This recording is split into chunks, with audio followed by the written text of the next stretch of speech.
From a far horizon of the unknown comes transcribed tales of the new dimension in time and space. These are stories of the future, adventures in which you live in a million, could be years, and 1,000 may be worlds. The National Broadcasting Company, in cooperation with Galaxy Science Fiction Magazine, presents X minus one. Tonight's story, Junkyard Part 3 by Clifford D. Simak.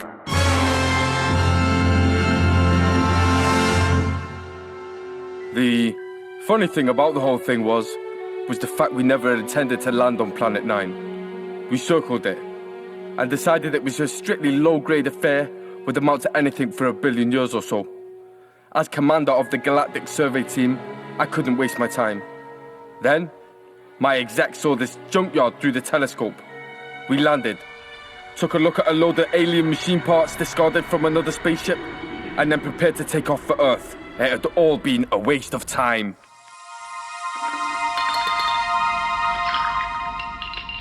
Well, Ira, here's mud in your ever-loving intergalactic eyeballs. You know something? I'm beginning to like this mission already.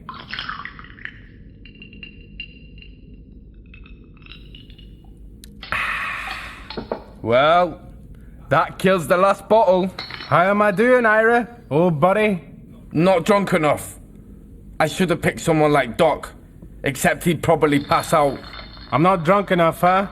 Old buddy pal? Not yet.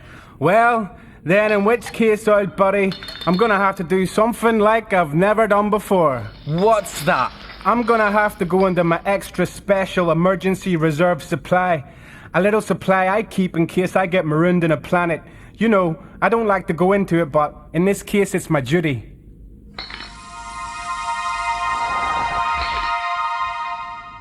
I'm a rambling wreck from Georgia Tech, a heck of an engineer. A rambling wreck from Georgia Tech, and a heck of an engineer. Woo! Blast off! Okay, I guess you're ready. What do you think, Doc? The most amazing thing I've ever seen. Is he drunk enough? What I want to know is what's keeping him conscious. Okay, Bat Ears. On your feet. Help him up, Doc. Let's go, Bat Ears. I'm a rambling wreck from Georgia Tech.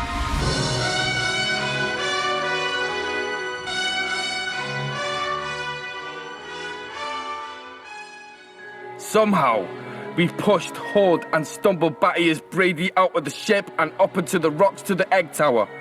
We erected a tripod over the hole with a block and tackle, passed a rope around Brady's chest, and hauled him over the entrance of the tower. There, he swung like some overstuffed pig, sang ridiculously under the moonlight. I'm a rambling wreck from Georgia Tech. Well, what do you say, Ira? Got the earphones on him so they can't slip off. They're on. Guess we're ready to lower him.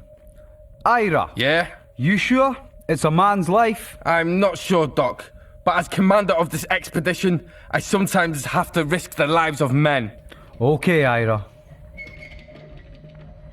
Lower away! Before I start to get sober, lower away! Blast off! Fire 1! Fire 2! Bon voyage, Ira! Good luck, Brady. Good luck. He's at the bottom, Ira. Bat Ears, can you hear me? Get your hands out of my hair! This guy's got his hands in my hair! Ira! The thing must be picking at his brain. Brady! Brady! Listen to me! Do you see the egg? See it? It's my buddy. It's my little egghead buddy. You and me's buddy's egghead, right? Have a drink. Oh, good Lord. He's got the bottle with him. He's poured it onto the egg. Brady! Brady! Listen to me! The wires! Wires? The wires you took in with you! Yeah. Pull the studs on the egg and hook your wires to it. You got that? Yeah. Just a minute. Me and Egg here are gonna have a wee drink. Good heavens. It's no use, Ira. He's too drunk to know what he's doing. I'll try again. Brady! Listen! Your friend, the egg, can't hear you, you see? You can't have the drink until you've hooked the wires to him. You got that? Yeah. I'm a rambling. What is he wreck doing? from Doc, Georgia. are you getting any impulses? Not a thing. Maybe we better haul him out if he starts to sober up. Maybe we better.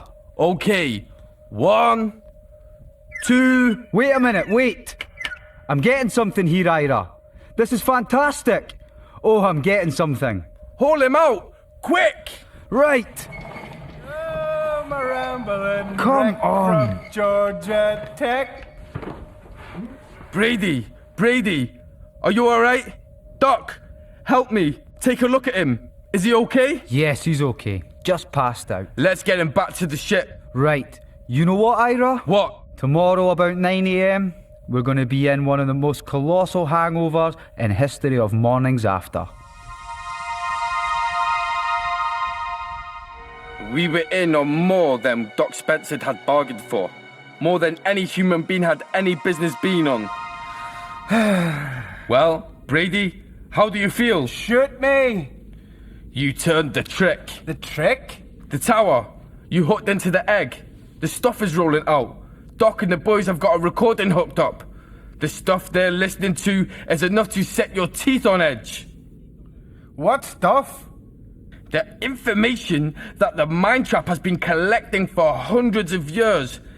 It will take us years to sort it out, but we are getting some of it straight already. Any of our own stuff? Plenty. Anything on engines? Well, not our engines. So? We got the dope from the junkyard anyway. Mac and the boys are hoping to put something together so we can rip out our own engines and just keep using some of the parts. Another junkyard, huh? Another junkyard. The engines we're building now are superior to anything we've ever built. Pretty handy little gadget, that egg. Only one thing. What's that? Tell Doc if he comes across a good hangover remedy to let me know. It took about 6 days to assemble the new engines, using some of our parts and some of the advanced designs from the junkyard. During most of that time, Doc Spencer sat down at the tower with a set of headphones, monitoring the information from the egg. He was like a man possessed. I didn't think anything unnatural was happening until the night of the 6th day. Well, that does it. The boys have got the engines ready for blast off, and there's a full moon too. We should be able to lift her by tomorrow morning, huh? We're blasting off in exactly 1 minute. 1 minute? In exactly 1 minute. But Ira, Doc and some of the techno boys are down monitoring that egg. I know it. Well, it'll take them 20 minutes to get back into the ship with all that equipment. They're not getting back. Huh?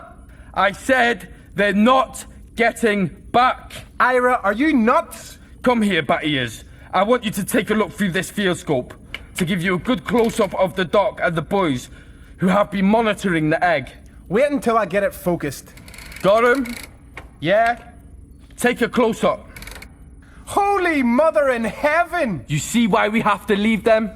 Those faces! They're like some kind of beast.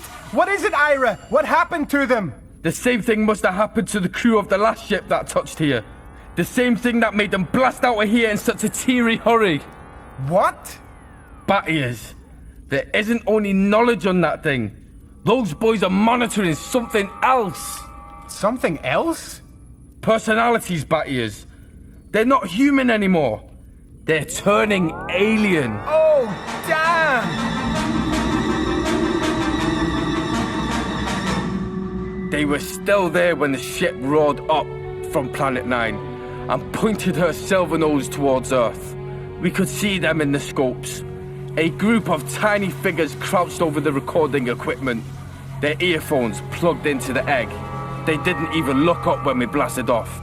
They were no longer human now. They were something else. Something a million light years old and of another world. You have just heard X1, presented by the National Broadcasting Company in cooperation with Galaxy Science Fiction magazine. Tonight by Transcript, X1 has brought you Junkyard.